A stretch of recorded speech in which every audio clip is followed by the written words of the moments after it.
Welcome to the channel. In this video, I plan to say today's cricket news. Here we can look at England versus West Indies first day, second day at Southampton review part 2. So in my last video, I have stopped recording by saying that there was a rain that interrupted 3-4 minutes of the session 2 between England and West Indies. So I would also like to start this video by continuing that. So after a 2-minute rain before the start of the session 2, the rain has stopped and everyone is ready to be active once again.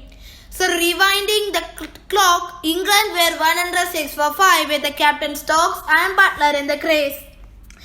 So the first ball of the session 2 was bowled by Gabriel, who didn't have the best of starts as his first over conceded 9 runs. Not the way that West Indies wanted to start the afternoon session with. Roach will bowl the 44th over and he will bowl from the other end. Even Roach conceded a boundary from Butler and this shot was effortless from Butler. Slightly short delivery around off, Butler is quick to transfer weight to his back foot and punches it through the covers for a boundary.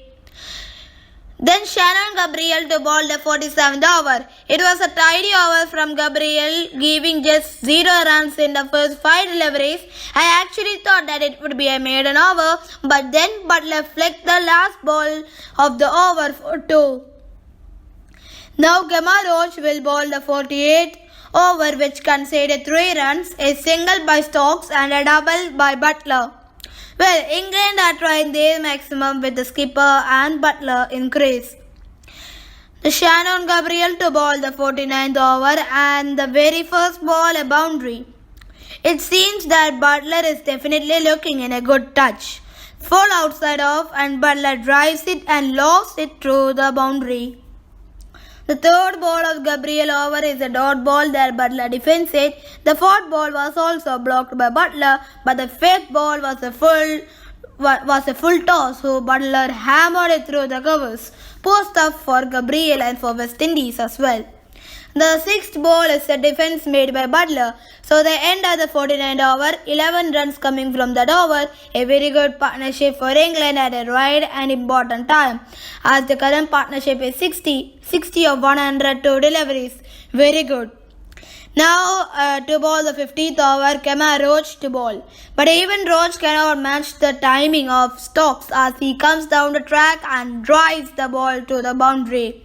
The second ball, he flicks it through the square leg. The batsman gets 2 runs. The over was ended conceding 6 runs by Roach. So the 51st over to be bowled by skipper Jason Holder, who is being bowled in good line and length. Can he take the much awaited wicket? A total of 6 runs have been conceded in Holder's over as well, and England every over are able to find some runs and are able to keep the run rate above 5. And the current partnership is 67 and is building what just England wanted. So now we can look how the West Indies can get out of the trouble. But now a disaster happened for England as Stokes had to depart in the 53rd over for a well-made 43. The dangerous 70 runs partnership is broken finally and Ben Stokes is angry to himself. And it is Jason Holder, the man, the opposition skipper, who took the wicket of the England skipper. Now the new batsman is the lone spinner in the team itself, Dom Bess, who can bat a bit. So the 51st over to be bowled by Roach and the first ball Butler drove it through the mid-on. The fielder fumbles and thus Butler gets a couple. The 55th over is bowled by Jason Holder, and he is bowling to the new batsman Bess, who defends the first ball. The second ball Bess plays to the covers, and the third ball he flicks to his pads for a single. The fourth ball of the over, Jason Holder gets the big fish of Josh Butler, who is caught behind by the keeper Shane Dowrich. The 7-1 goes and England are railing now. So yet another fantastic over by Jason Holder. The new man in is Jofra Archer. The 56th over is going to be bowled by Alzari Joseph, who bowled a maiden over. The 57th over will be bowled by the skipper Holder, who is in the edge of a fifer. First ball, Holder bowls a bouncer outside off and Archer sways away from it. Second ball, Holder to Archer on a good length delivery on off. Archer blocks it off on the back foot. And the third ball, Holder finally gets Archer LBW and a very good fifer for Holder. He gets Archer LBW'd. Another review taken by Holder and another decision has been overturned. Boy oh boy, Holder has been terrific with his reviews. Good length ball on off angling in sharply. Archer looks to flick but gets trapped on the pads. Holder appeals but it was turned down. He thinks for a review after consulting his teammates and goes for his review. The alternate shows there was no batting pad and the ball tracker shows full reds, and Holder was delighted. And he took his fifth wicket as well. England are just 2 wickets away from getting a bowled. So the 8th wicket fell and the new man was Mark Wood. The 58th over was bowled by Alzari Joseph, who bowled a wide in the first ball. The first ball was the defence on a good length by Bliss. The second ball was again blocked by Bliss of Alzari Joseph. The third ball is beaten on a good length and outside off. Bliss looks to defend but misses. The fourth ball was the length delivery on off that Bliss punches it through the covers. The fielder chases and stops. The batsmen get 3. Last ball of the over, Joseph to Wood on middle, and Wood tucks it to the leg side for a single.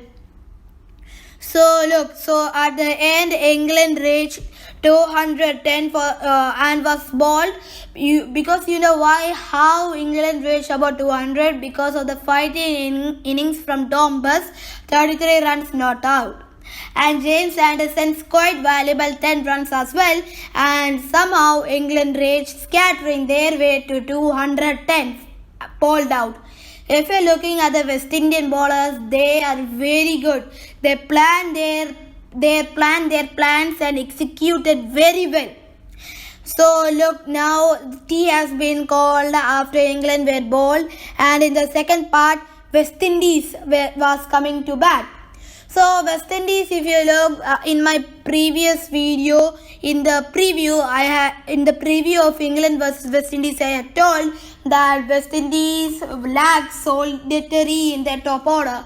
But in this innings, West Indies played like champs. They knew that they have the batsman, they have the depth in their batting lineup, and used that as their advantage. You will be a little surprised to know that England failed to get over 2 wickets in the 18 overs that they played of the West Indian batting innings.